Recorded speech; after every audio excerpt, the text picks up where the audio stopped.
program is sponsored entirely by Annie Mac Home Mortgage, so this is not a sell job on our audience. This is more or less an olive branch to the real estate community that's extended by Annie Mac Home Mortgage. And Six Figure Secrets is the compilation of close to 30 years of observations, conversations, and research that we've done with real estate's top earners, but also very, very complementary to the work we did with the top earners is the work we've done with tens of thousands of average or below average residential real estate earners to kind of understand the disparity or to understand the differences. And that's what Six Figure Secrets is all about. My name is Russ Fitzpatrick. I was fortunate enough to be offered a position with Annie Mac Home Mortgage that stayed out of the mortgage field entirely and allowed me to leverage my 30 years experience in residential real estate sales in the network or the alliance with Annie Mac's real estate partners all over the country. And that has put me in some rooms with Floyd Wickman, Mike Ferry, Tom Hopkins, Walter Sanford, oh, you name it, I've been there. And Richard Flynn is a close personal friend of mine. He's one of the renowned keynote speakers at NAR conventions year after year. And these folks have a lot of observations, but you know where the most crucial conversations come from? I think the aha moments come from that I hope you're going to see today. The aha moments come from sitting in a conference room in a real estate office in Nantucket or Greenwich, Connecticut or Austin, Texas or San Diego, when we're sitting with a broker and maybe a top earner and we hear something happening that the larger audience doesn't catch. That's what Six Figure Secrets is about, is the pass-me-down wisdom that is so... There's such a void in pass-me-down wisdom in the residential real estate business. I think that one thing I want to say before we get started is that the agents that need the coaching the most aren't the ones that can afford it. They're not the ones that spend $1,500 a month on Brian Buffini. They're not the ones that spend $1,000 a month on Tom Ferry. They're not the ones that spend... I spent $3,000 a month on Mike Ferry coaching at the height of my career, and most agents don't have the privilege to be able to do that, especially the agents that need it the most. So the Annie Mac Nation, the Annie Mac Works movement is all about filling that void in pass-me-down wisdom for the agents that really kind of crave next level income generation understanding, but maybe don't necessarily have or want to invest that $1,000 or $1,500 a month in next level coaching. We call this series, or this particular session, Six Figure Secrets, and it is an introduction to our coaching program. There's no requirement that you go on to shark feeding, but if you decide to, it's available for you at absolutely no cost, sponsored entirely by Annie Mac Home Mortgage, and it starts this Monday. That would be June 1st. At 10 and 2. It will also run Wednesday, June 3rd, and Friday, June 5th. Every day, Monday, Wednesday, Friday next week, 10 and 2. So I want to make the introduction. And out of respect for the David Letterman show, I'm just going to stay with the top 10 list, the top 10 six-figure secrets in order. Hopefully you'll follow along and manage the conversation with pen and paper, because I think there's going to be some things that you're going to want to take out of this. I appreciate your time and attention. We'll kind of move on through it. So the first thing I want to note about six-figure earners and the disparity between average agents and six-figure earners plus is six-figure earners really do remain loyal to their brand and broker in a different way. I'm not saying that they're not greedy sons of guns, and I'm not saying that they're not looking for the next best deal and things like that. But what I am saying is that on average, six-figure earners are concerned about presenting a consistent, credible image to their marketplace. So they don't want to jump ship very often. You know, they don't want to change brand over and over and over. And that's a discrepancy, because earners who bring in less than $50,000 a year in gross commission earnings change brokerages every 3 years. Hear that. Now, you say, well, this doesn't sound like a six-figure secret. You know what it is? It's a character attribute of top earners that we would call stick-to-itiveness. So the remaining loyal to your brand or your broker because you want to project a consistent, credible image to your marketplace is a decision.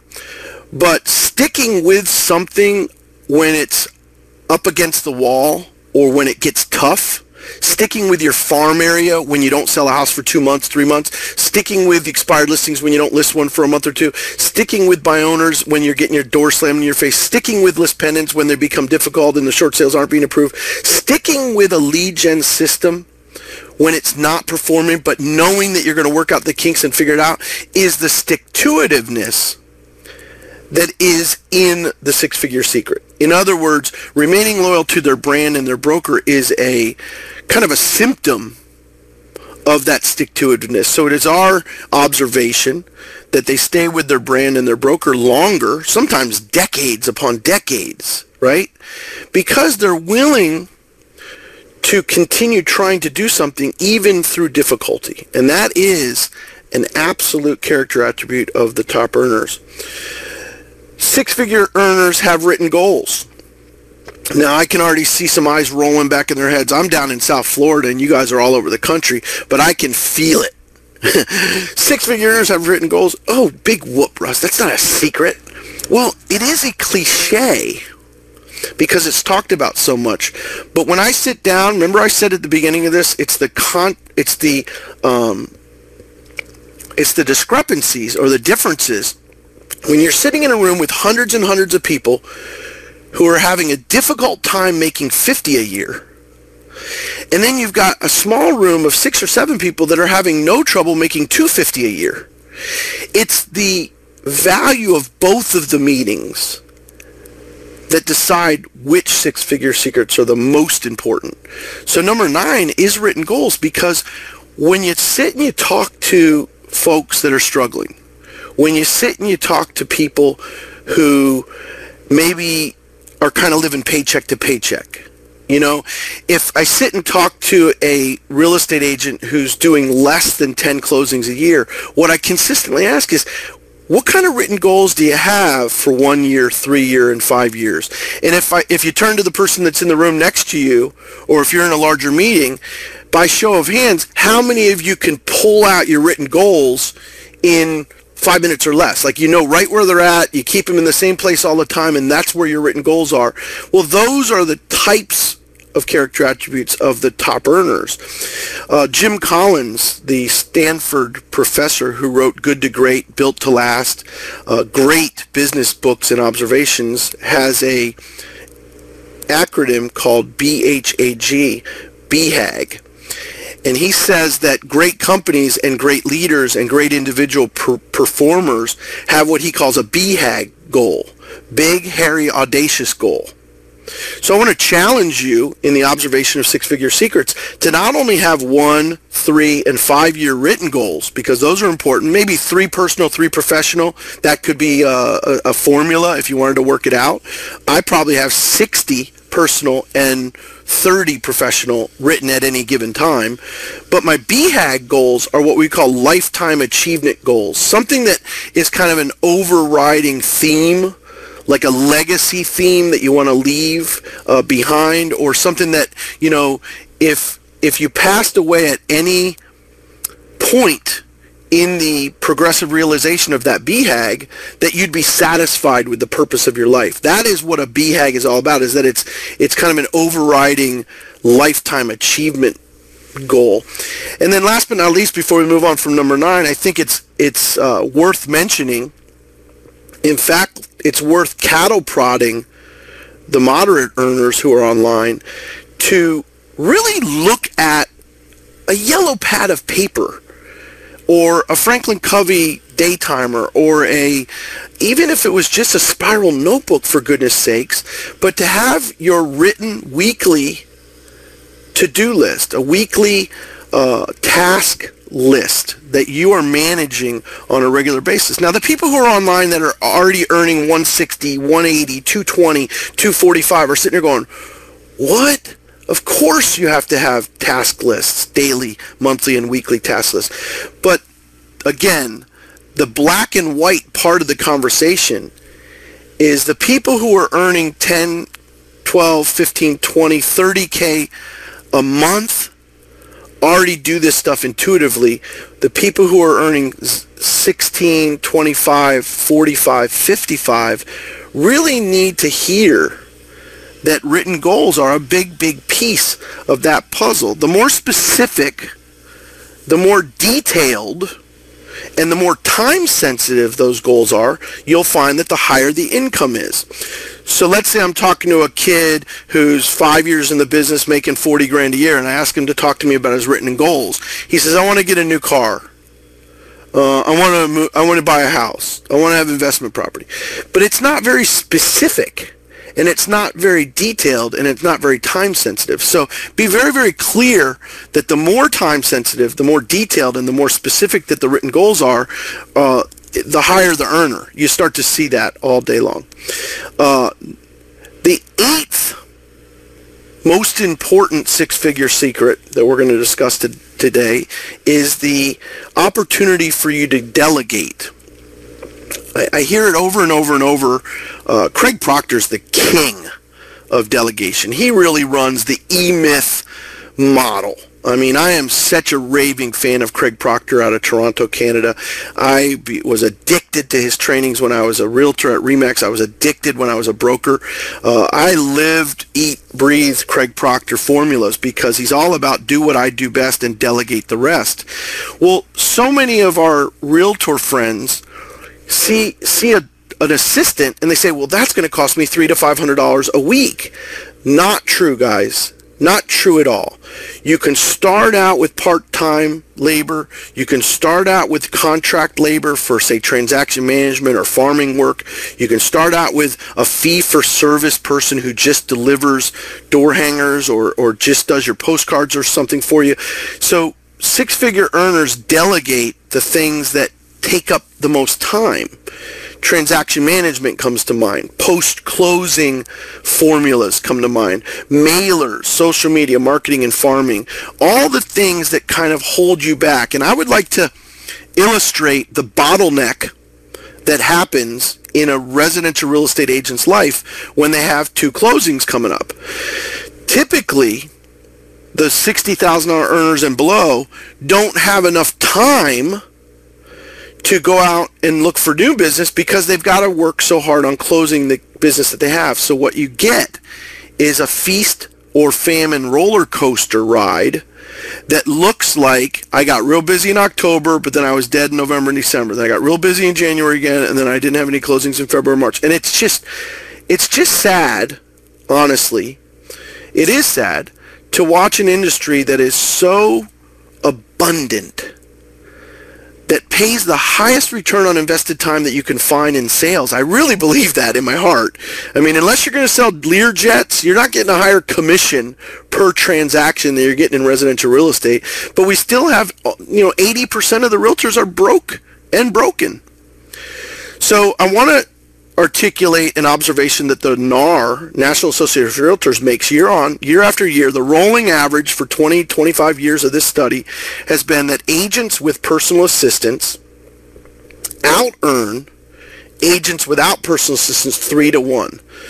So if I were friendly with you, let's say you were my brother, you were my sister, you were my cousin, you were my best buddy, I would say, realize that bottleneck of feast or famine performance is never going to change until you learn how to trust and delegate with responsibility transaction management, post-closing follow-up, mailers, marketing, and farming, because you're not meant to do $10 an hour work. You're meant to do $100 an hour work. Well, you can't do $100 an hour work if you're always busy doing $10 an hour work. And believe it or not, following up on the appraisal and following up the inspection and following up with the, this, that, and another thing is $10 an hour work. You just don't know it yet. Six-figure earners are ritualistic by nature. This is actually my favorite secret, personally, because I've really noticed this now for 30 years running, and I'd like you to write down the word six-figure earners are ritualistic by nature. I want to explain what I think ritualistic means.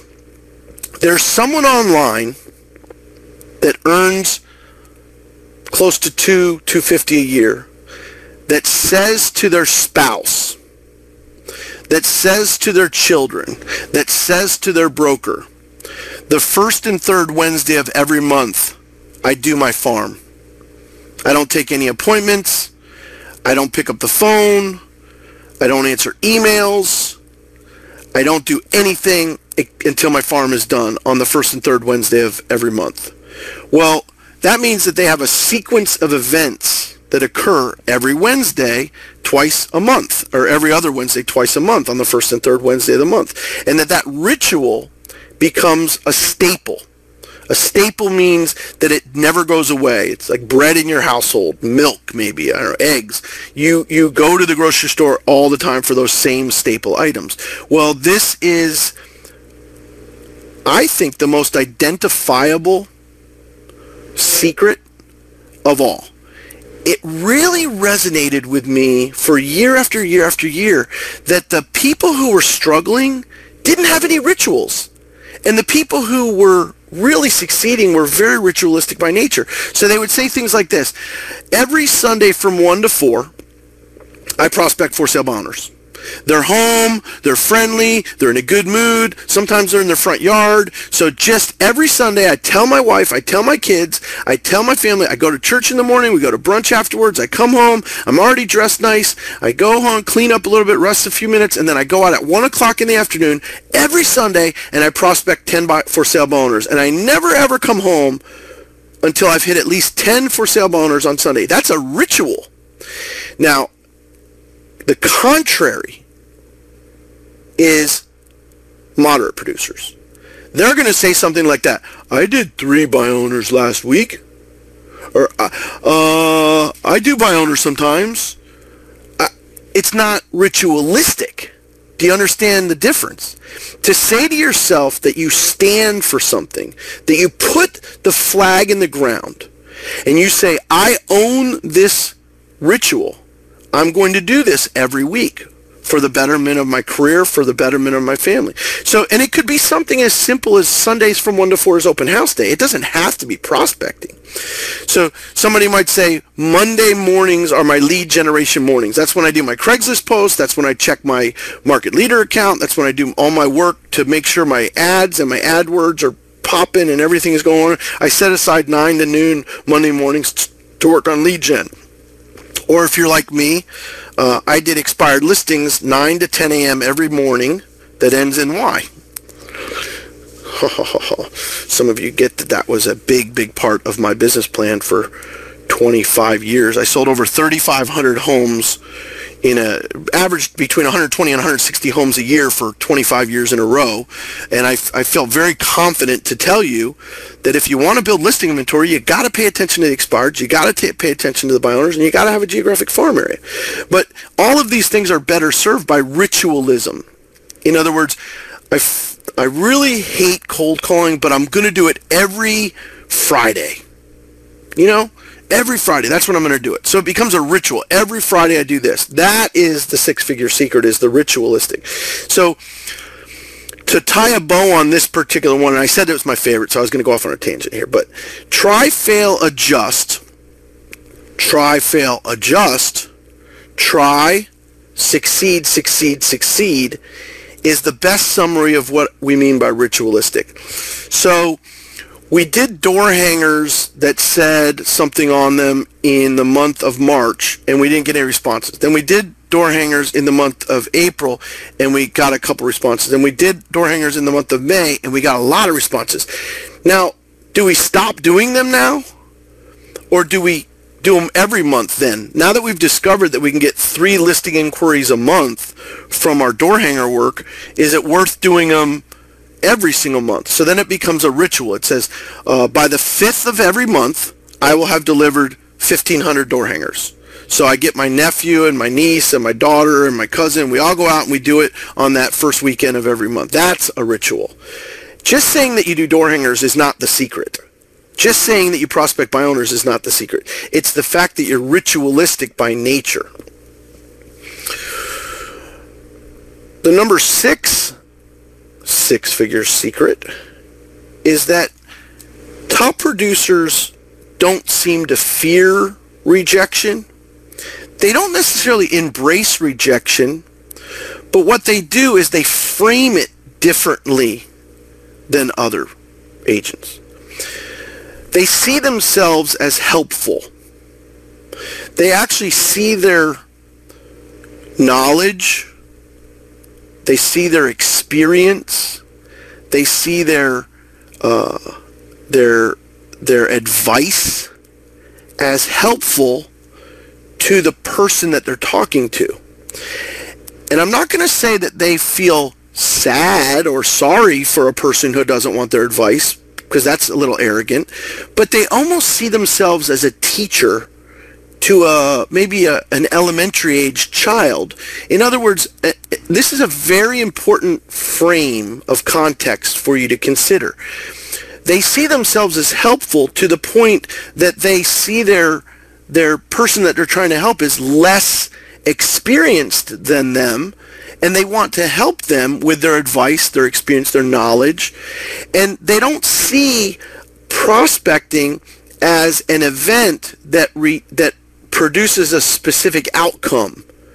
So they don't walk up to a for sale owner saying, I have to get this listing. They say something more like, let's see if this person is open to my help.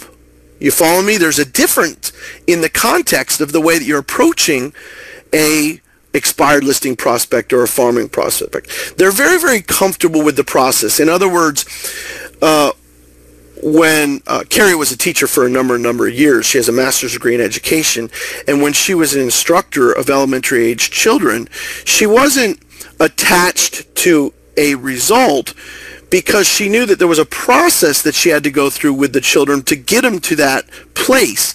And she was very comfortable with that process. And that's similar. That's why you don't become so impatient as a teacher, because you know the process. It's a process that we have to go through to get to a certain point. And last but not least, top earners, when they're out doing their daily business, they don't have a sense of entitlement. And that's why rejection is not such an ugly thing to them. I think that, in my humble opinion, a $30,000 a year earner in residential real estate is somewhat more concerned about the next paycheck, that they start to create a pressure around it. Do you know what I'm talking about? Like, there's a pressure around whether I get this listing or not. There's a pressure around whether or not we're going to write this deal or not. And what we understand about the way that top producers interact with rejection, objections, deals falling through, is that there's a lot less anxiety and there's a lot more confidence about being helpful and understanding the process, that some deals are going to fall through, that some sellers are going to be overpriced, that some buyers are going to write ridiculously low offers, and they don't take it as a personal affront. The last example I want to give to you on this one is that they frame their prospecting into the context of service, not sales. So I'm not necessarily selling a for sale by owner. I'm more or less just trying to learn whether I can help them in any way or not, and what types of help are they open to, and what types of advice or how can my experience help them. And when you have that cool, calm demeanor, you become more charismatic. You know, charisma is not an inalienable right. Charisma is a learned skill.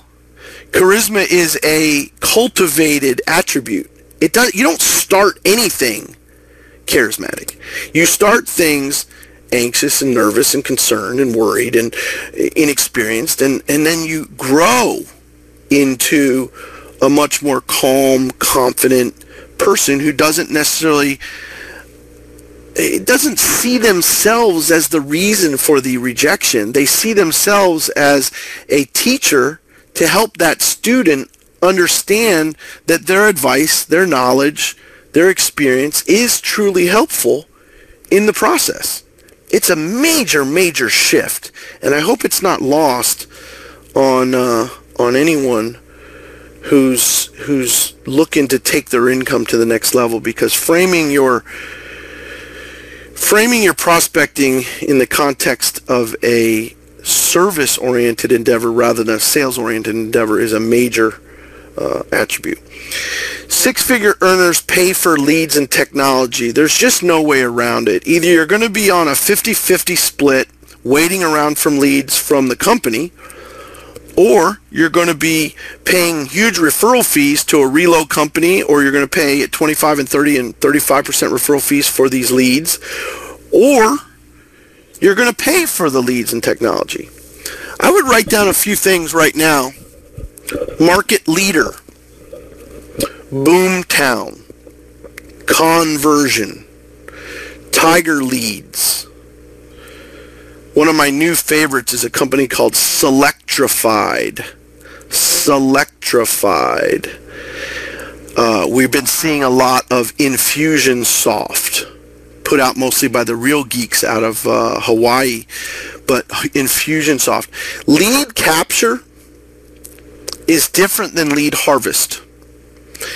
Lead capture is about inducing the initial inquiry. So how can you capture that initial inquiry? And these software programs that I just mentioned are astute, and there's so many web designers that are astute at lead capture. But where the worm turns is lead harvest. Six-figure earners and the top risk media power brokers across the country are really interested in harvesting leads so that it doesn't become labor intensive to keep up with your follow-up for 6, 9, 12 months. How many people online agree that the average buyer who walks through an open house is probably not going to buy a house for 6 to 9 months? You know, the average buyer who calls on the first time they ever called on a Craigslist ad might not buy a house for a year. Well, not having lead harvesting technology is losing those 6, 9, and 10 and 12-month follow-ups. So they pay for things like Market Leader, Boomtown Leads, Conversion, Selectrified, all these pieces of equipment, not just for the lead gen, not just for the now money, but for the cumulative effect of harvesting those leads over time. They use things like Google. Facebook has come a long way in the last 2 years with MLS searches right on Facebook now, with the ability to post properties and induce inquiries right on Facebook, LinkedIn and Zillow. Managing a marketing plan and a budget is what we're talking about here, and six-figure earners are not afraid to do that. Now, I want to show you some national averages. Now, this is counterintuitive, but the bigger the market, typically the cheaper the lead. The smaller the market, sometimes you have to pay more dollars per buyer inquiry because on a national level they're harder to come by. So if you're doing Keokuk, Iowa, you might pay $13 per click or per lead, where if you're doing Miami, Florida, you might be down as low as $7 per lead or per click on a buyer lead. Well, there's no way to get around that, guys. You're either going to pay your broker to do it, or you're going to pay a company to do it, or you're going to pay yourself to do it. The only thing that I've seen that you can really induce a large number of buyer inquiries without paying is Craigslist, but it's exceedingly labor intensive, so you've got to kind of weigh that out. Now, this is the one I want to show you that I'm so excited about sharing, and that is the national averages of the conversations and research that we've done, that the average top earner pays between $100 and $300 per listing inquiry. We said, wait a minute, Fitz, $300 per listing inventory. Well, just quick do the math. I did the math earlier. $300 per listing inquiry at 30 listings. You know, you're talking about $9,000. Well, do that math on 30 listing inquiries. I mean, if my average commission is $5,000, I'm making 50 grand on 10 listings. If I've got, I should have done the math on the screen, but you get the point. You know, they're not shy about saying, yeah, I'd spend $9,000 on 30 listing inquiries because I'm going to convert, 15 of them to closings. Now, if that's the level of confidence that you have to get to warrant $100 to $300 per listing, one little secret I did for a long time is I did in the middle income housing market, you say under 300,000, under 200,000, depending on your market, you can do door hangers for dirt cheap. Print 1,000 of them for $100 and then deliver them. That's a really inexpensive lead gen. Another seller lead gen that's inexpensive is using the AnnieMac Works eBowl system. eBowl is a follow-up system for sale by owners that really includes a CRM. You can learn more about it on AnnieMacWorks.com. But ultimately, seller leads for about $10 to $15 conversion per inquiry rather than $100. But that is the national average. The last thing I want to say about lead gen, lead harvesting, and technology, and the top earners who are online right now know this. When I have a lead gen system that is consistent and I'm harvesting dozens upon dozens, if not hundreds upon hundreds of buyers, top earners see that as a listing tool. Not because they're going to convert those buyer inquiries to listings so much, because they will do that, but more importantly, because when they talk to a seller, they have tangible evidence, concrete statistical observations, and buyers that are ready, willing, and able in the marketplace, so they can then use those buyer leads as an inducement to entrust me with your most valuable asset. In other words, you can trust me to sell your home. I do more marketing than the next realtor. I have more buyers than the next realtor. So the listing tool is a big, big part of it. I've had a real pet peeve with this one. Anybody who's been online for some of our events during the last 3 months has realized that somebody must have hit a nerve with me in this during the last few months, and I know exactly who it was. He's a 51-year-old realtor with 25 years experience, or 21 years experience, but he only has $35,000 savings to his name. And it hit a nerve to me that six-figure earners save for their future. Now, that's not a consistent attribute, but of the top people in our industry, you start to realize that there's going to be some ups and downs, and most of us felt some downs in the 2006, 7, 8, 9 window. So protecting Christine over at Caldwell from not the maybe rainy day, but the inevitable, unavoidable rainy day is part of leadership's responsibility. So if you average $8,000 a month, then you need to be seeing $24,000 a year $24,000 in your rainy day fund. So you need to have 3 months income in your rainy day fund. Account for upcoming expenses. When I was younger, I used to think the word accounting was a past tense event. I actually thought in my brain when I was in my 20s that accounting was what you did after the year was over to file your taxes.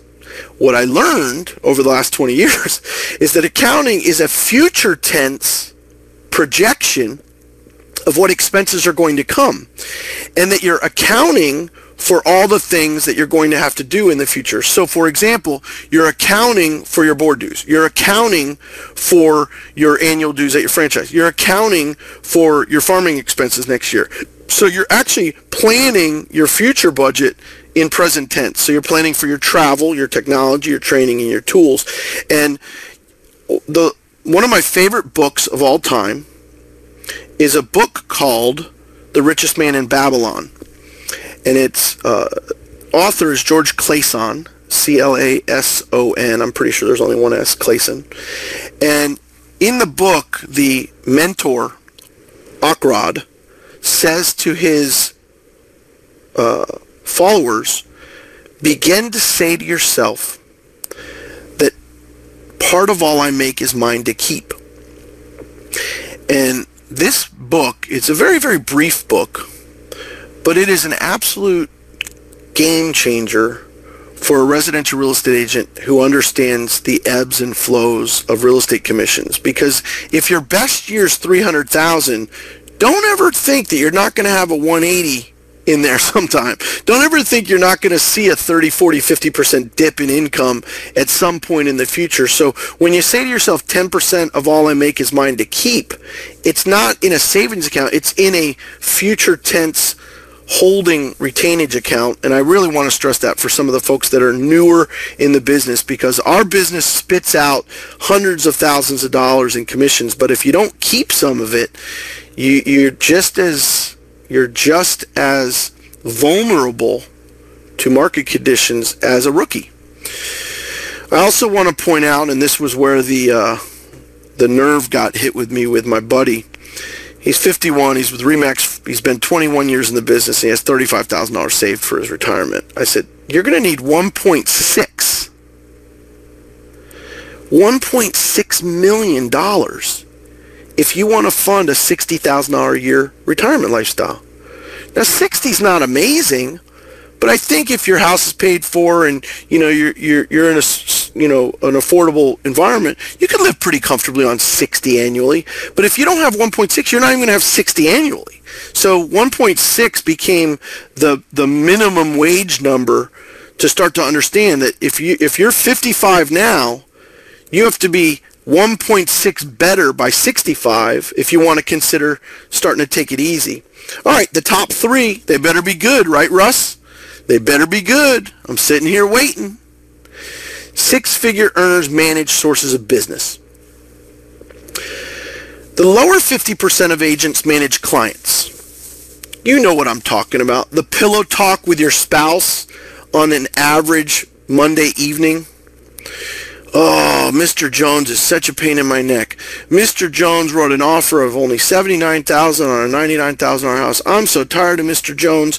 Mr. Jones is a pain in my neck. You know, I got to show Mr. Jones houses tomorrow too. I've already shown Mr. Jones 15 houses. The lower 50% of agents manage Mr. Jones.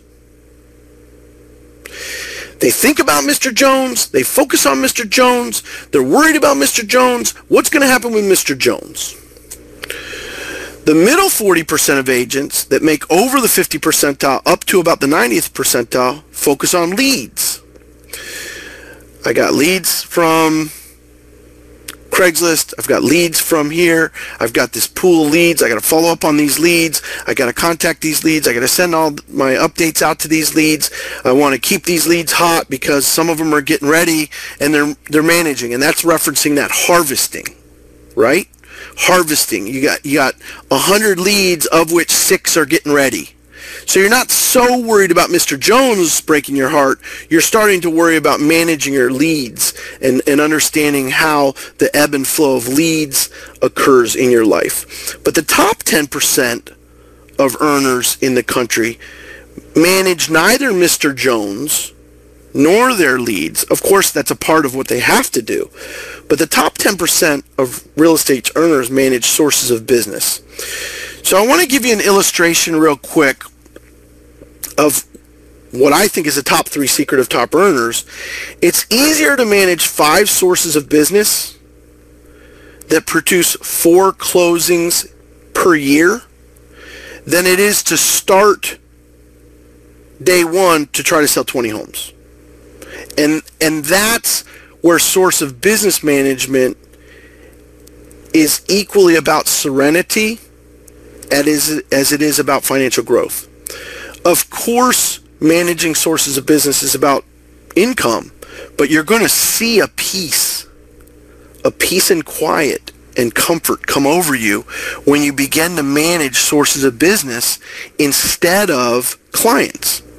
So the beginning of managing a source of business is that you pick the sources of business that fit you best.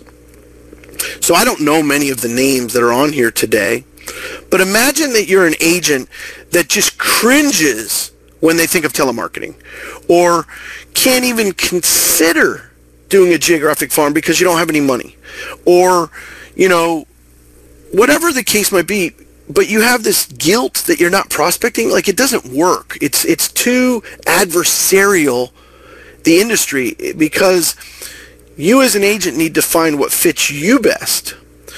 The other thing is that no one source of business become extraordinary. When you manage sources of business, you look at a pie chart or a layer cake and you say, okay, I have 5 sources of business, and none of those sources of business are going to produce an extraordinary result. So if you look at the base of this source of business chart, Peter says, hey, I have a sphere of influence. It includes the guys I graduated college with. It includes the Young Republicans Club, or the, you know, whatever the case may be. It includes the JCs. It includes my daughter's PTA. The sphere of influence that I manage is going to produce 4 closings this year at $22,000. I'm going to do 10 expired listings per week where I'm going to visit those homes. 10 a week is about 90 minutes worth of work, so I'm going to adhere to my ritual of every Wednesday or every Sunday 1 to 4. I'm going to do my expired listings. That source, I'm looking to close 4 houses this year from expired. My geographic farm is going to do 3 houses. My firefighter appreciation program is going to do 3 closings. My work suite lead generation work, I'm going to do about an hour a week on that, and that's going to do 3 closings. And the source of business that I'm going to call new construction campaign is going to get me 2 closings per year. Now, some of you are going, weak. Somebody's on there, weak. I did 13 closings for my sphere of influence. This is so weak. Wait a minute. Did you notice that the total is about 104,000? So it becomes more calming when you put less pressure on your sphere of influence and you say to yourself, I don't have to list 1 expired a month. I only have to sell 4 for the whole year. Well, when I cumulatively manage these sources of business rather than my clients or my leads, then I can manage my income, manage my business in a way that feels comfortable for me. And the sum of all the parts is the 105, right? It's not that one source. And I'm going to say this just because I'm on a little bit of a tear on this one. I managed 540 agents out of 3 offices for half my life. 370 of them were not able to eat gum, chew gum, and tie their shoes at one time. Let's just be honest. They just couldn't do it. You could lay out the plans any way you wanted. They just weren't able to produce more than 6 to 10 closings a year. What happened when we started to focus on managing sources of business is we passed a baton of responsibility to the individual. And we said, look, this is not complicated. If you do 4 closings from your farm and 4 closings from your buyer leads that are coming off Craigslist and 4 closings from your Hero Home Source or your firefighter appreciation program, you're in business. Like, this is a very, very simple 5-source plan for a single mom that needed to make 60 a year. And this is a much more complex $300,000 earner plan where he's managing what looks like 9 or 10 sources of business in his. We'll give you the formula for free. We have a software package on AnnieMacWorks.com that's yours for free. Just go to AnnieMacWorks.com and tab down to the business planning section, and you can download the software to start to think about managing sources of business rather than individual transactions or even leads. We feel very, very strongly about it, and I would just tell you that I've watched a lot of zeros turn into heroes managing their source of business, but I've watched a lot of realtors that are hovering at that breakthrough point, and I would consider 60 to 100 the breakthrough window. It's the time in your career that you're either going to go big or stay home. You know, am I going to be happy and confident doing $2.5–3 million a year every year, or do I really want to get to 7? Okay, you're not going to get from 3 million to 7 million without managing your sources of business. It's just not going to happen. So what we want to encourage you to think about is employing a pragmatic plan for multiple sources of business that doesn't put a lot of stress or pressure on you for the performance in any single source. Better be good. Top 2. Six-figure earners are hungry to learn. Can't stress enough, they're frequently employing coaches. Tom Ferry's statistics nationally is $356,000 per individual that he coaches. What? Tom Ferry coaches people. His average income of the people he coaches is $356,000. Floyd Wickman has an elite group of 100 agents that he coaches every year. It's something like $300,000, $400,000 a year. The people who are making it big in residential real estate have an unquenchable thirst for learning. They more often gain GRI, CRS designations. I see in the comments down below the GRI next to the call banker. I was a GRI before I turned 19 years old. Graduate of the Realtor Institute when I was 18 years old. So more often to gain designations, more often to gain a hunger for learning. They read more books, they attend more trainings than average agents. I want to pose a statistic that I observed. Consider that the average CEO of a Fortune 500 company reads 50 books a year. Well, when you get up and look in the mirror and you say, you know, if I want to get what the top earners get, I've got to start doing what the top earners do.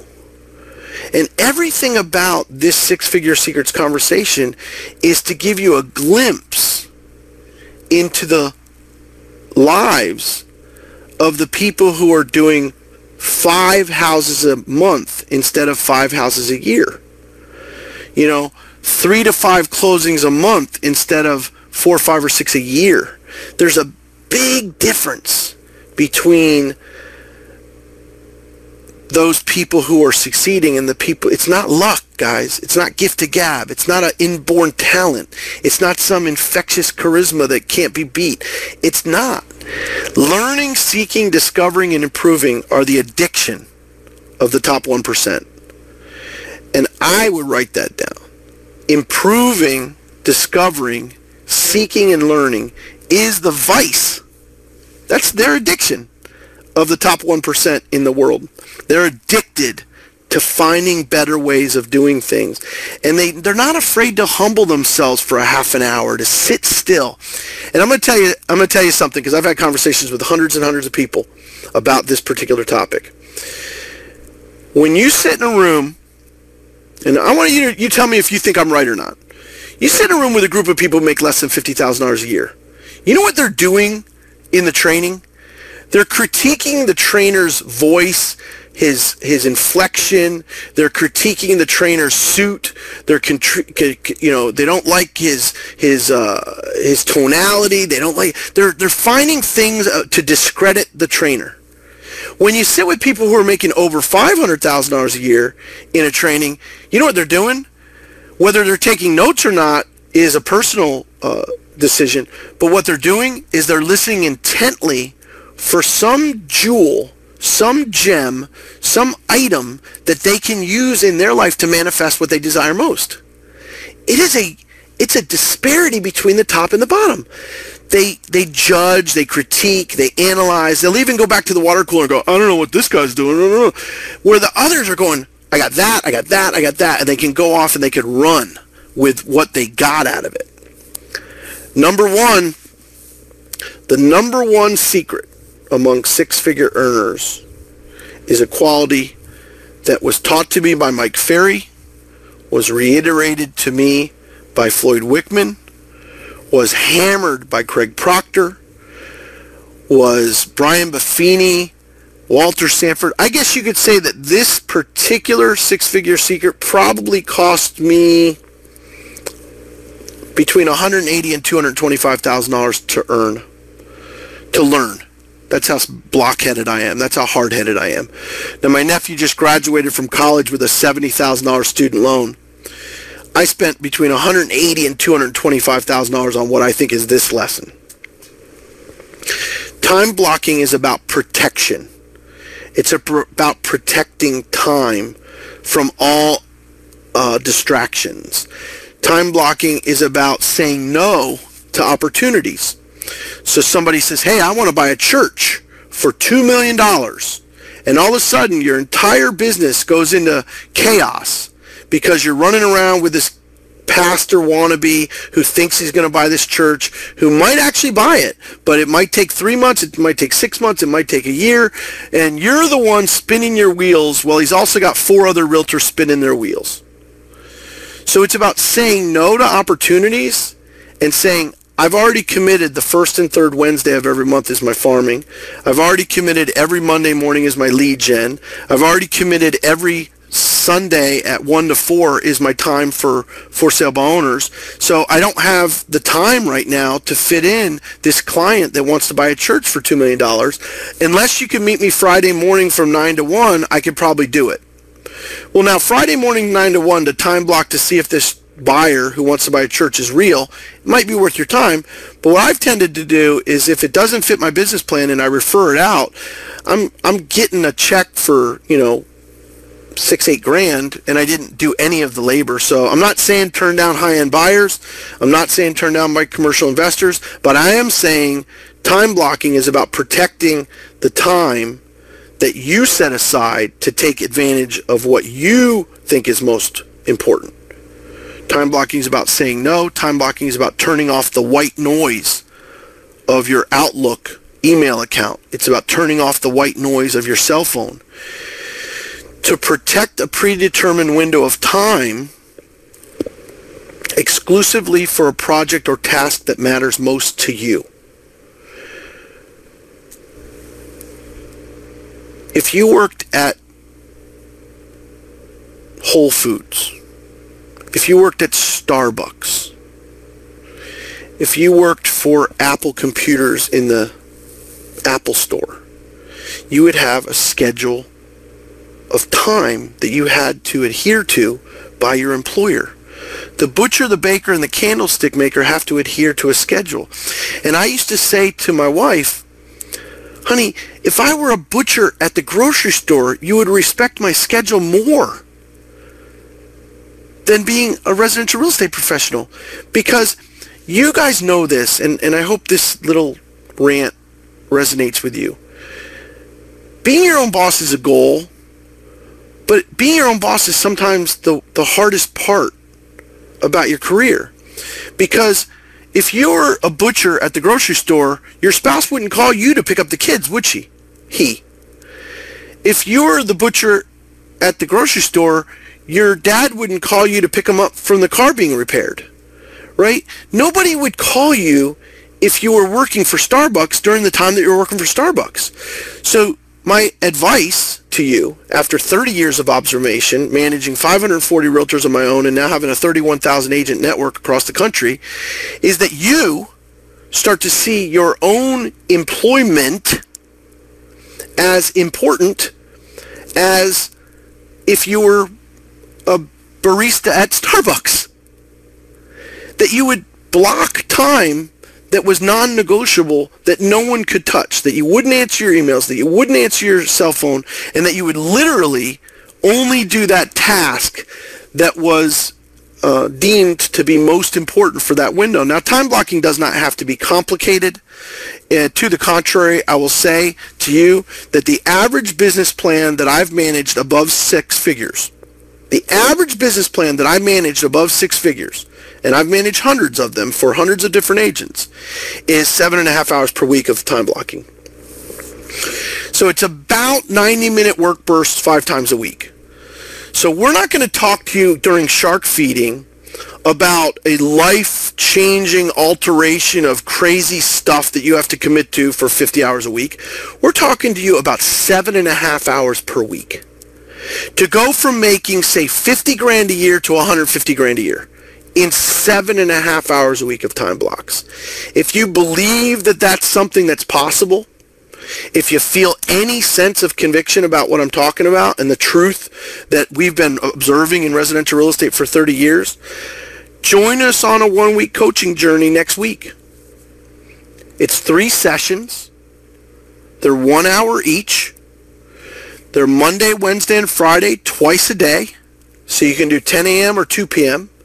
If you come along on this journey that we call shark feeding, we believe it's our most intense coaching environment. Simply go to AnnieMacWorks.com. There's no credit card to slide. There's no check to write. You just have to sign up at AnnieMacWorks.com for Monday's session. If you can't make Monday at 10 or 2, if you don't think next week works for you, just go to the on-demand library and you can participate in a pre-recorded version of the sessions at any time, courtesy of Annie Mac Home Mortgage. But I would encourage you, if you're closer to retirement than your nest egg will allow, if you're at the early stages of your career and you're trying to learn how to get from, say, a paycheck to paycheck existence to a six-figure existence, if you're someone who's at that breakthrough stage, who's 60 to 100 now, but really sees 2016 as the year that they need to be at 130, maybe you have a kid who's close to college, maybe you have a wedding coming up for one of your kids, and you know you need that extra rev to make things richer, more prosperous, more passion in your life, then I'm going to encourage you to join us on the 3-part coaching series called Shark Feeding that starts this Monday. One last big thank you to Annie Mac Home Mortgage, the fastest growing mortgage company in the country. Just cleared $2 billion in annual production for the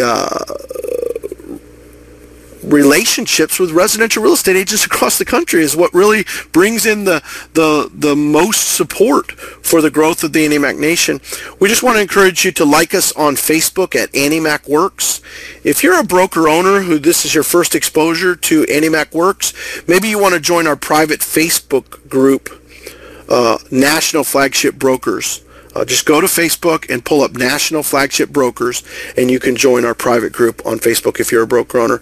Off to the races. I appreciate your time and attention. Probably went a little longer than I had hoped for Six Figure Secrets, but we will see you for Shark Feeding. Thanks again for being on.